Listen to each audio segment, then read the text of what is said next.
We are going to talk about a time period called the Enlightenment. It is during the Enlightenment that we see huge changes in the world in terms of the way people view government.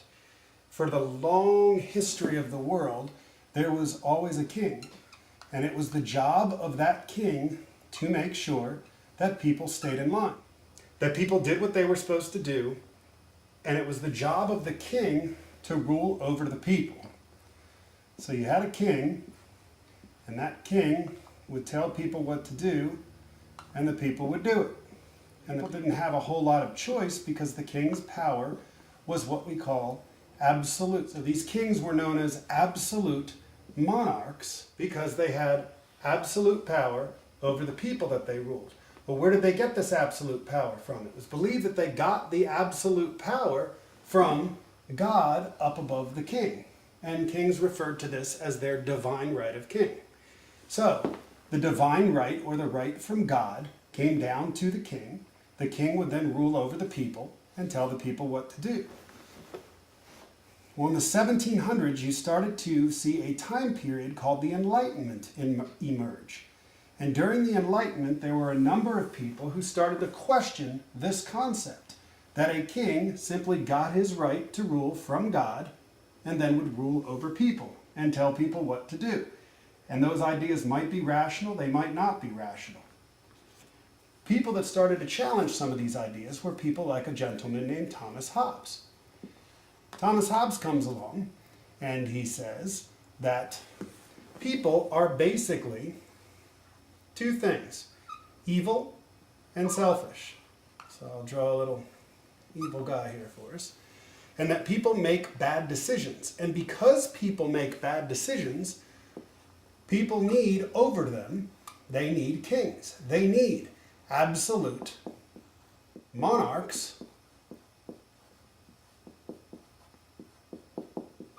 that tell them what to do. Another man came along by the name of Jean-Jacques. He was a second Enlightenment thinker. And he said, this whole idea that Hobbes has about people being evil and selfish and so on is not really true. He said people are born into the world with what are called natural rights. And he said there are three basic natural rights of people. And those rights are life. People are born with their life, obviously. They are born with their liberty or their freedom. And they are born with property.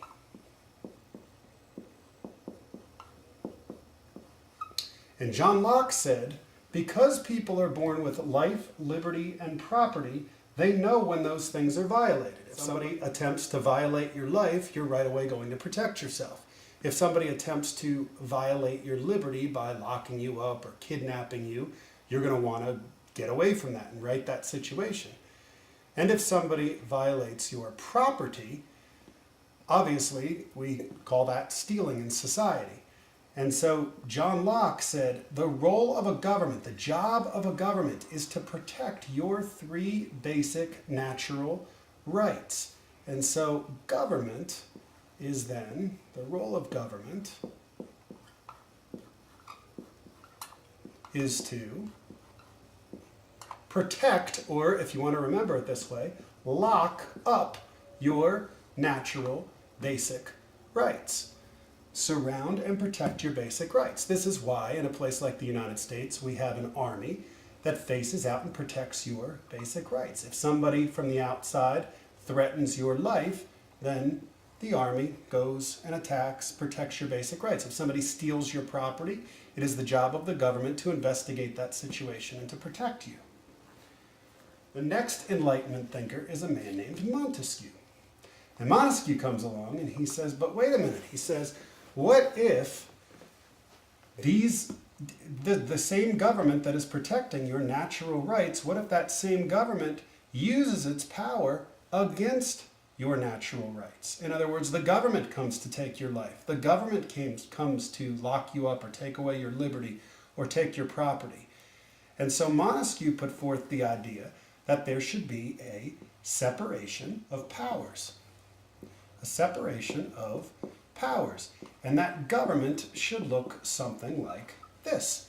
That there should be an executive part of government, which is what we have in the presidency today, a legislative part of government, which is what our Congress is, and then a judicial part of government. And each of those different parts of government should have power, but those powers should be balanced and should be a check on each other. So you have a tremendously powerful government, as Locke spoke about, but at the same time, the powers within government are divided. The next leader that comes along, the next writer that comes along, is a gentleman named Rousseau, Jean-Jacques Rousseau. And Rousseau is going to state that government is actually a contract. A contract. And when we sign contracts, contracts are agreements between people. So Jean-Jacques Rousseau says a contract between the government and the people is called a social contract.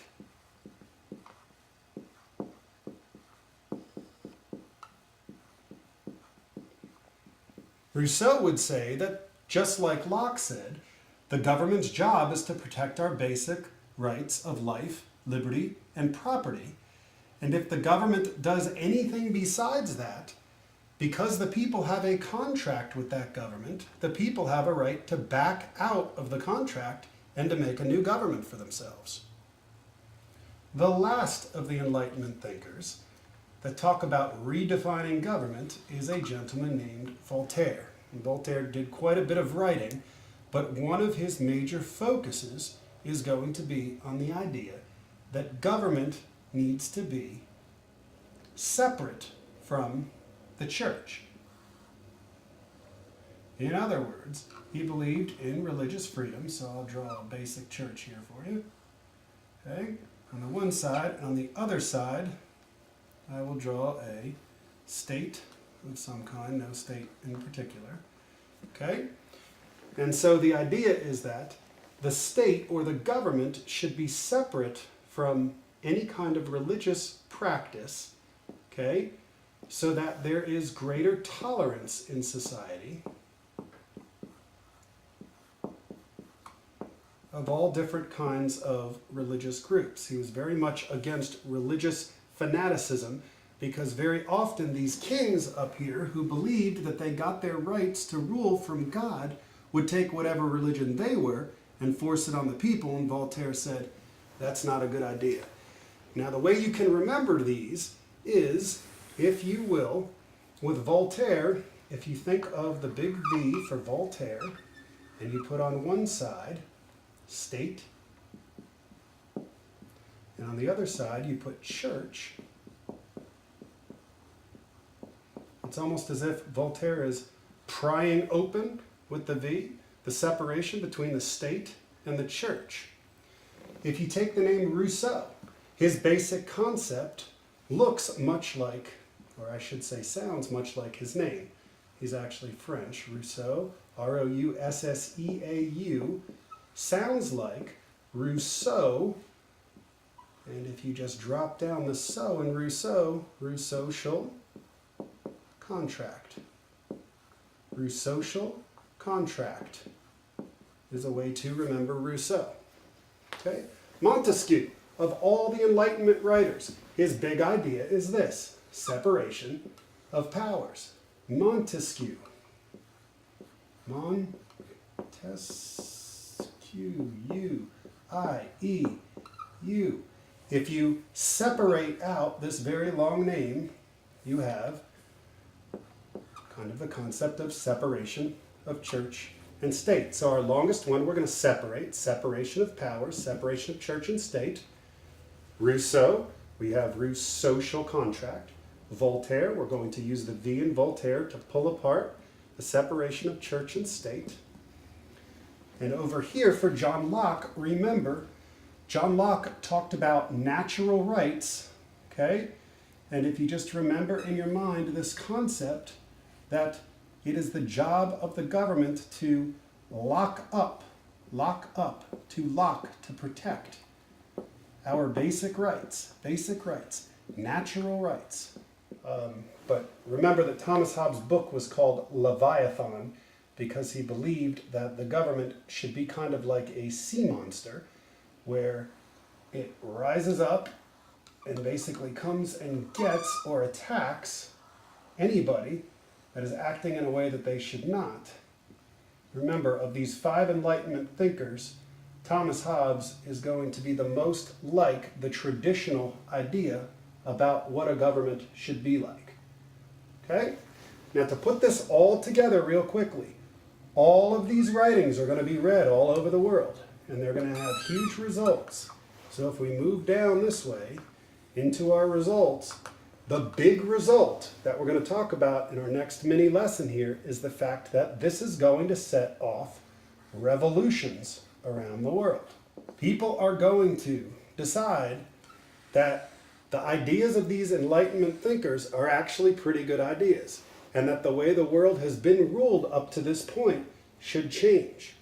One of the major revolutions that takes place is going to take place in what is eventually going to be the United States. The American colonies are going to, in 1776, they are going to rebel against the British.